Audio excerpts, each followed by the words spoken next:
Hey, good afternoon, good morning, depending on where you are. Coming to you live from DPRK. Here to talk about weaponizing Western stupidity, getting hired at the Fortune 50. Go ahead and gonna kick right off here, making sure that everything's working. All right, so let's kick off with some important information, right? Everything in this presentation should be considered parody or otherwise, right? Don't try any of this stuff. I'm not a lawyer. Um, Probably not going to try to hack your ex, but hey, never shoot your shot if you think I can. Real quick, I'm going to have more documentation available on this presentation coming a little bit later, hopefully today. Unfortunately, I was on P1s all day, so thanks, Cloudflare. You may notice my my doppelganger here on the screen, so feel free to let me know who wore it better. So let's go ahead and start off with a quick agenda. We're going to talk about just really kind of some background. What does that mean? How do we get to where we are today? What our cyber experts are telling us, right? We're going to talk a little bit about what we can now do with basically what cyber experts are telling us to do. Quick summary, and then we'll be out of here. All right. So let's talk about how DPRK kind of got started into the hacking scene, right? Like they had a couple really big greatest hits. Um, you may remember some of these if you're old enough, right? All of these are alleged until proved otherwise, right? Like attribution is really hard. So if you think you can attribute, kudos to you. I cannot. I lean on others. So if these are wrong, tough shit. All right, so let's talk about what changed, right? Like, so we rolled into 2020 and what happened, right? We had a massive global pandemic. Everyone got locked in their houses. No one was allowed to go outside. Whether or not you agree to that or you agree with that, right? It was huge. So what does that mean for the workforce now, not only in IT, but across really business, US or otherwise, right? Western. Um, Everyone was remote, like whether you were ready or not. Um, Guess what? If Teams wasn't allowed, now it is, right? If Zoom wasn't allowed, now it is. So your cybersecurity orgs were just shotgunning stuff out into production, trying to get people working again, right? Um, and it was a wild time. Having been working in cybersecurity for now around 12-ish to 15-ish years, depending on how relevant you consider experience, right? Just the amount of stuff that I saw change in 2020 was crazy. So let's jump into today, right? Today, people still want those remote jobs, right? Like everyone's currently, right, doing kind of like RTO type activity. I see a lot of that. I'm grateful to be 100% remote here in DPRK. Thank you for checking out my one bedroom dungeon down here. But everyone else, right, either get sucked into an office, but would love to keep that remote job if possible. So people like to be in an office. I don't get it. But hey, it is what it is, right? So if you think about really the hiring process that Western companies follow when it comes to onboarding new employees, it's just really sketchy. Like think about like, okay, like I'm gonna take some data on myself, I'm gonna shotgun it to a bunch of people, right? Um, they're gonna take that data, they're gonna use it to potentially hire me, right? I'm gonna go through an interview process. I talk to somebody, maybe 6 rounds, maybe less, right? Of interviewing. So 6 hours of talking to this company. Now they've decided to hire me, right? If you're in IT, probably you're going to get handed the reins to some kind of admin service now across that company. And now you can do all kinds of wild shit, right? Um, Cybersecurity orgs recommend doing some specific things to protect from people like DPRK, right? But I'm going to talk about kind of what's wrong with that line of thinking and why you should be thinking a little broader, right? All right, let's jump into some DPRK tactics. Um, so what we're seeing today with DPRK is they're just like from the get-go just shotgunning resumes everywhere, right? There's been a historic problem, especially in cybersecurity, but in IT in general, with companies lowballing the market, right? They want to buy people for the cheapest rate possible, right? So they're going to take, I mean, as cheap as labor as they can get, and people historically will look at that offer, right? And they'll just say, no, thanks. But if you're a nation threat actor, right, trying to get hired in a company, hey, that sounds great. Like, we don't care, right? Do we want more money for the glory of the supreme leader? Absolutely, right? But however, when you think about getting a potential leg in the door, right, and then what you can do with that, um, I can now weaponize my access to do very fun things, right? um, Now it starts to get a little sketchy, right? So we've kind of, as Western nations, done this to ourselves, thinking about, um, hey, like, how do we make the most money and take advantage of our people in the best way, right? Like, it's, I don't know, we've been asking for it for a while, and so it's not surprising to now see this happening. Companies are looking for people with experience. They're looking for people that are known. They're looking for people that are have really the skills that are pushing the forefront of what technology is. But it's not just technology either, right? Like, if you think about marketing, HR, these are all IT systems now. So you can't just look at IT in general either. Like, these people, if they don't have access with admin access, right, to your IT systems and like marketing, HR, finance, etc., right, they're going to get it. They're going to shadow IT it. They're going to go shake it down. And as a cybersecurity person, guess what? If you're not a good partner, good luck. Um, so jumping into let's look at some recommendations coming out of some of the biggest companies in really cybersecurity today, right? So we'll start with Microsoft. Um, they recommend, and I'm going to let you read this here while I take a drink of my drink.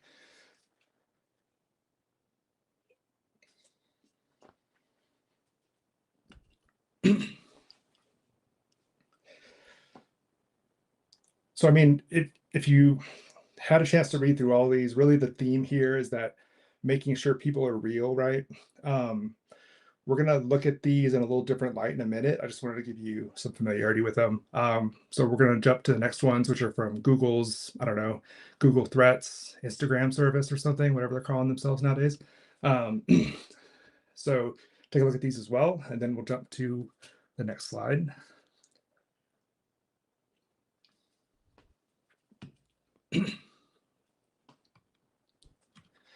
All right.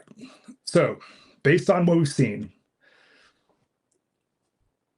if you think back on those controls, right, like what you just read, a lot of them are based on preventing people who don't live in Western nations from being able to access or be hired by Western nations, right?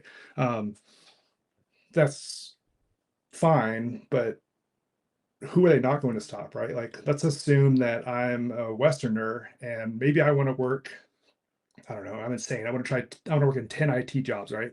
Um, okay, like none of those are going to stop me. Like, I look like a normal, average, great worker. All I have to do is kind of follow this DPRK model of shotgunning resumes everywhere, right? Going through the interview process and then just doing the bare minimum to get by. So thinking about really insider threat, um, just looking at DPRK by itself, right? That's not going to be good enough. You're not going to be able to stop really what is insider threat holistically. So you may be thinking like, hey, what about leaning on your background checks, right? Like, I can tell who's a good employee or not because of a background check. Well, guess what? DPRK owned one of the major background check services. And so they were building profiles based on real people found in the background checks. So um, pretty funny stuff. I actually laughed out loud when I read that. But I'll have some links to some references in the documentation when I get done here. So hold on for that. All right. So coming back to what I was talking about a few minutes ago, right? Um, Thinking about like, what if your insider threat is US based, right? Like, what if the threat's a trusted insider? What if they have highly privileged access, right? Like, they have admin everywhere. Maybe they have admin to their most critical production systems. Maybe they have admin just to a little tiny domain controller, right? um, what if they have admin access to your financial systems, right? Like your CFO, for example. Um, just some things to think about. All right, so now we're going to jump back into those recommendations from like Microsoft and Google, and let's think about some things that maybe we as we as Westerners, right, could use to help get ourselves beyond these security controls. And I would recommend that you think about threat modeling, especially, excuse me, if you work in cybersecurity constantly. A lot of cybersecurity people, they look at maybe like IT system, and they'll just go straight to a control list and say, all right, like what is the recommended, I don't know, industry best practice? What's the best recommended um, CIS benchmark, right, to help me mitigate this control? But you don't really understand, I would say, what your threat is until you start to think about who would want to attack you. So that's why I'm going to walk you through real quick some threat modeling on what it looks like to, I guess, threat model what is the recommendations of hiring someone who is a threat actor, right? So let's look at this first one here. Confirm the potential employee has a digital footprint and look for signs of authenticity. This includes a real phone number, residential address, social media accounts, right? Creating social media accounts, super easy. You can do it with a VPN. You can do it with just, I mean, most, I'd say social medias aren't even doing the due diligence to really care. Like they love ad money, so they're not going to stop you from creating 10, 20, 30, 50, 100 accounts, right? I know a lot of OSINT people love to spin up social media accounts. Age is the key factor, right? But this is a really easy one to bypass, right? The real phone number, especially if you're a Westerner, is not hard to get. You can get in like a phone number by just downloading an app and throwing like a few dollars at like one of these cell phone providers, right? Residential addresses are really easy to fake too, right? If you think about all of our data as Westerners basically now being public, right? Um, this type of stuff is not going to really, I would say, slow you down. So let's jump into number two. Scrutinize consistency of names, addresses, and dates, right? And this is more for background checks. So if you have access to someone's data, right? Like if you are either watching the data breach history, right, or you have access, like you don't even have to go on the dark web. You just go on a torrent and download tons of data about people that are leaked in from various data breaches, right? This stuff is all very easy to get. So I would say this is also not going to stop you as a Westerner, right? Like you can easily make this data match. Just don't get sloppy with it. All right, looking at number three, consider contact references by phone or video telecoms rather than email. All right, so if you're a Westerner that's utilizing like DPRK type, I would say threat models, you're already going to look like a Westerner. You're going to talk probably plain English. This isn't going to stop you either. Um, Pulling somebody on site, that's probably going to be a little different. If you're a Westerner, that's not going to really stop you from being an insider threat, right? But if you're obviously in DPRK and you say, hey, we're only interviewing on site, you can remote work, but we have to at least meet you and see you in person to make sure that you know what we think you know, right? And that you can't really fake that. That's a little different. Like, not to say that's impossible, because you could probably go on, I don't know, Twitter, Bird app, whatever, and hire somebody to say, like, hey, I need a really smart tech person to go interview for me in this place. And you need to look like me too, right? Okay. So not 100% preventable, but definitely going to be a little harder. Let's jump into number four. Search whether a potential employee is employed at multiple companies using the same persona. Good luck. So if you companies are probably going to utilize, and there's probably many things I'm not aware of behind the scenes at HR. So if I'm completely wrong on this, take this with a grain of salt. But if you're like relying on LinkedIn to tell you where somebody works, people are terrible about using LinkedIn. I mean, how else are you going to find this data? Like a background check, okay? Like if if you're like DPRK and you own the background check company, right? You can just make that say whatever you want. So, or you can pick someone to impersonate who currently is out of a job, right? Or maybe there's someone who is currently only in one job, right? There's definitely ways to get around this one as well. So let's jump into the Google recommendations. Verified during onboarding that corporate laptops have been geolocated to the location where they are shipped to. This goes back to that woman who was running that farm out of her house, I believe, in Arizona. Um, she was bypassing this control by just hosting computers for employees to RDP into or SSH into, right? Based in the United States. As a Westerner, this is business as usual, right? Like, great. I live where I work. Nice try.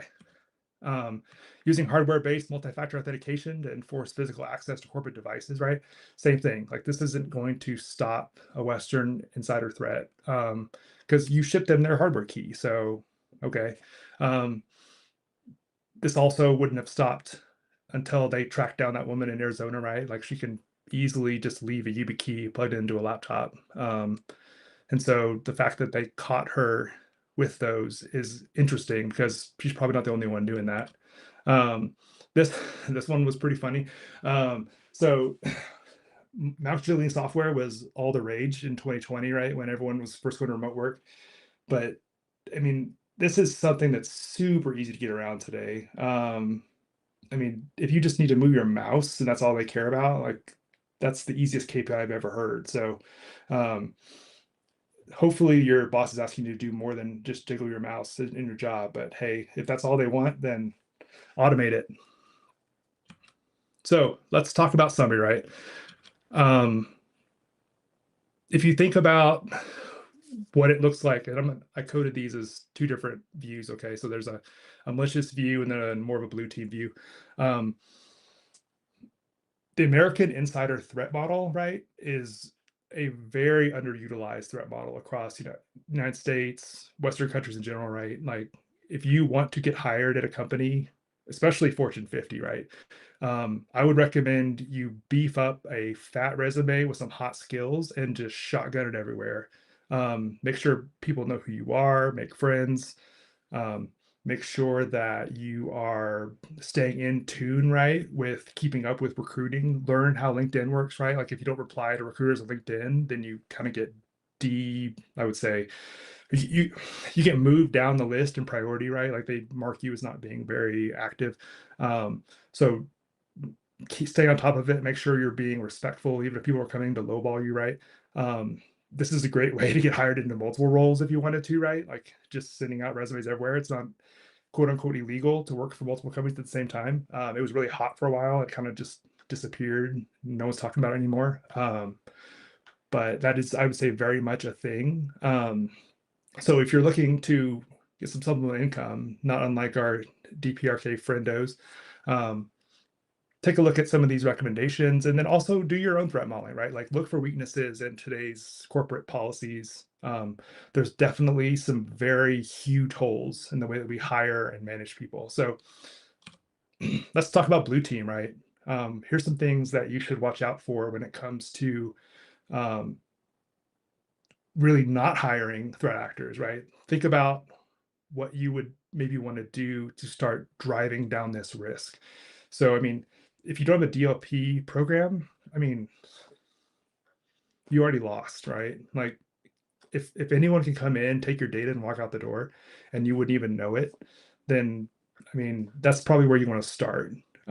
Start thinking about zero trust policies. I know that's a huge buzzword, but if you have to authenticate everywhere to everything and that's the only way you get access to it, that's the only way you can tell who's actually doing things out of the ordinary, right?